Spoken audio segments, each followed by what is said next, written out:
Hi friend, welcome to daily blog Ruby Thakur channel. अभी एक दैनिक जागरण में न्यूज़ आया है कि लीबिया में बेचे गए 4 भारतीय 6 माह बाद घर लौटे।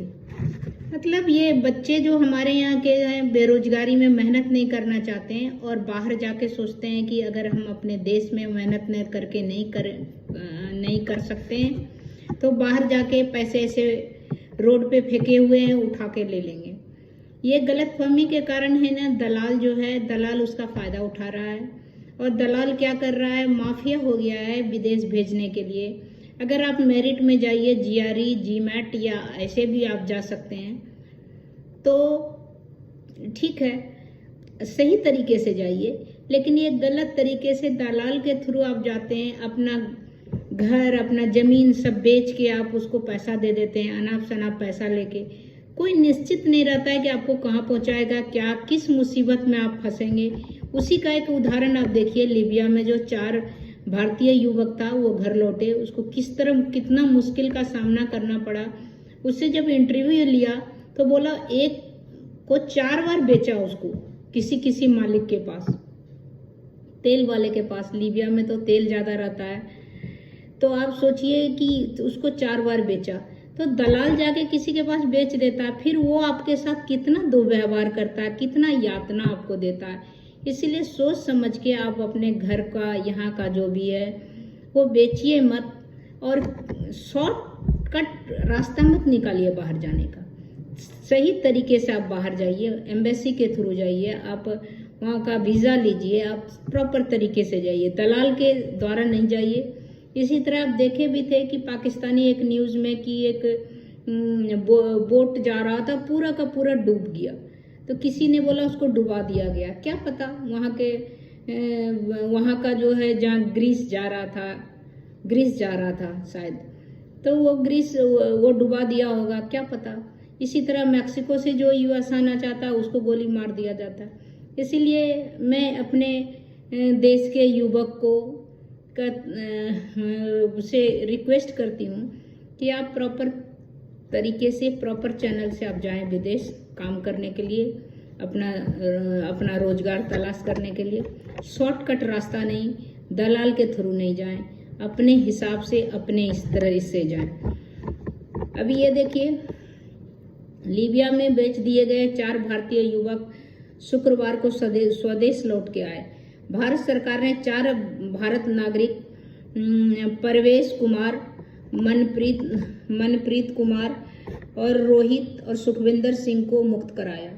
इस वर्ष फरवरी में चारों युवक लीबिया गए थे। पिछले महीने 17 भारतीय युवक को भारतीय अधिकारियों ने लीबिया से मुक्त कराया। इसमें से ज़्यादातर पंजाब हरियाणा के हैं। एक जाली ट्रैवल एजेंट ने चारों युवकों को इटली में नौकरी दिलाने का वादा किया। देखिए ट्रैवल एजेंट कितना गड़बड़ होता है कि आपको गलत बड़ा बड़ा आपको जो है सपना दिखाएगा और आपके पैसे बैठेंगे आपसे। वादा किया, भारत से दुबई, फिर मिस्र ले गए। कुछ दिन बाद ये लीबिया पहुंचे, जहां उन्हें जुआरा सिटी में रखा गया। युवक ने उत्तरी अफ्रीकी देश में अपने भयानक अनुभवों को साझा किया। उन्होंने कहा कि उन्हें पूरा भोजन नहीं दिया गया, समय सीमा चूक जाने पर उन्हें लगातार सजा दी गई, श्रमिक के रूप में कई बार बेचा गया। 19 वर्षीय मनप्रीत ने कहा कि माफिया हमारे सामने पानी की बोतल रख देते थे, लेकिन जब तक पूरा काम पूरा नहीं हो जाएगा तब तक पानी पीने की अनुमति नहीं थी। तो आप सोचिए, इतना मुसीबत के लिए आप क्यों जाते हैं? या तो आप यहाँ आप नहीं, आप में है तो कुछ बेचिए मत, अपना घर का, अपना खेत, अपना घर, या आपकी जमा पूंजी, या आपके माता पिता के जो माँ की जो गहना है वो सब मत बेचिए। आप यहाँ काम कीजिए। अगर जाइए तो प्रॉपर तरीके से जाइए, जिससे कि आपको यातना नहीं भुगतना पड़े, परेशानी नहीं है।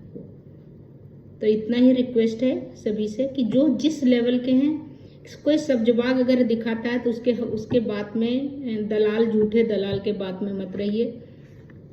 अपने आप को समझिए कि हम क्या कर सकते हैं और यहाँ काम कीजिए। अगर बाहर जाना है तो प्रॉपर तरीके से जाइए, वीज़ा बना के जाइए, प्रॉपर तरीके से कंट्री में एंट्री मारिए, तो आपको कोई नहीं भगाएगा, कुछ नहीं होगा। अगर जॉब करने का परमिशन है तभी जॉब कीजिए, छुप के मत कीजिए, नहीं तो पकड़े जाने से और आफत होगा। इसीलिए वो जो डॉलर का सपना है गलत है। हर जगह मेहनत करना पड़ता है, चाहे यहाँ हो, अमेरिका हो, इंग्लैंड हो या कोई भी कंट्री हो। मुफ्त में, फ्री में कोई किसी को पैसा नहीं देता है।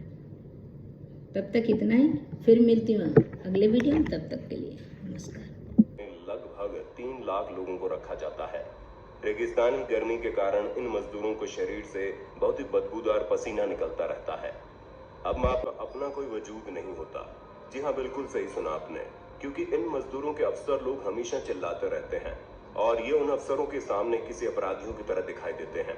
और अगर आप इनकी तरफ देखेंगे भी तो भी ये मजदूर आपको नहीं। दुबई का एक बहुत ही अमानवीय चेहरा है जो कि इसे बनाने वाले मजदूरों के दुखी और परेशान चेहरों से झलकता है। आप इस बात का अंदाजा भी नहीं लगा सकते कि इन मजदूरों की स्थिति कितनी दयनीय है।